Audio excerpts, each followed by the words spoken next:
পুঁটি মাছের চচ্চড়ি সবচেয়ে আকর্ষণীয় আর লোভনীয় একটা রেসিপি।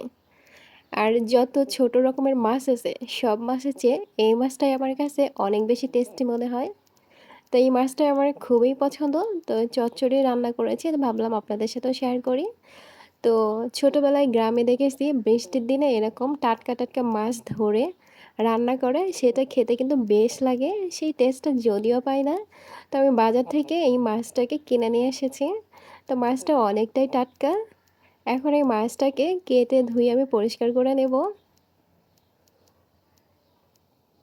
মাছগুলোকে কেটে ধুয়ে পরিষ্কার করে নিয়েছি। তো আমি সবগুলো মাছ নিব না, জাস্ট অল্প পরিমাণে রান্নার জন্য নিচ্ছি। তো অল্প পরিমাণে এখন একটা প্যানের মধ্যে আমি মাছ নিয়ে নিচ্ছি।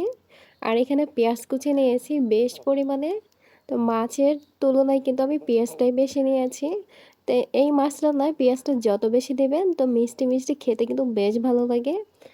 আর টমেটো নিয়েছি 2টা মাঝারি সাইজের, আর এখানে দিয়েছি কাঁচামরিচ। আর এখানে পরিমাণ মতো লবণ দিচ্ছি। আর দিচ্ছি হলুদ গুঁড়ো। হলুদ গুঁড়ো দিয়ে দিলাম। এখন দিচ্ছি লাল মরিচের গুঁড়া। আর দিচ্ছি ধনিয়া গুঁড়া। দিচ্ছি আদা রসুন বাটা। আর দিচ্ছি জিরা গুঁড়া। এখন সবশেষে দিয়ে দিচ্ছি তেল। তেল দিয়ে দিলাম পরিমাণ মতো।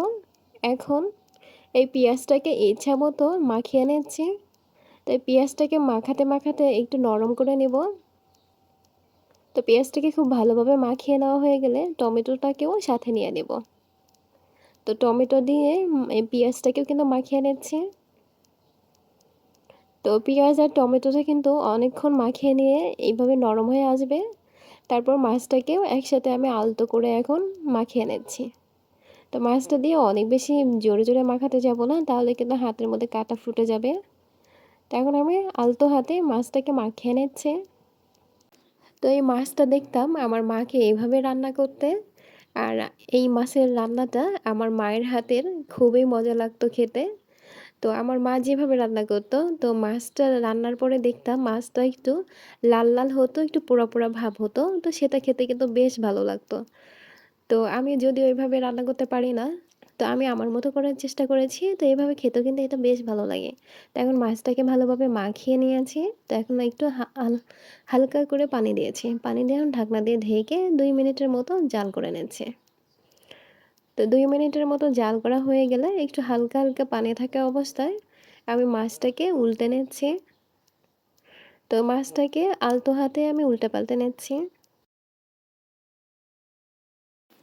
মাছটাকে আলতো হাতে উল্টে পাল্টে নিচ্ছি।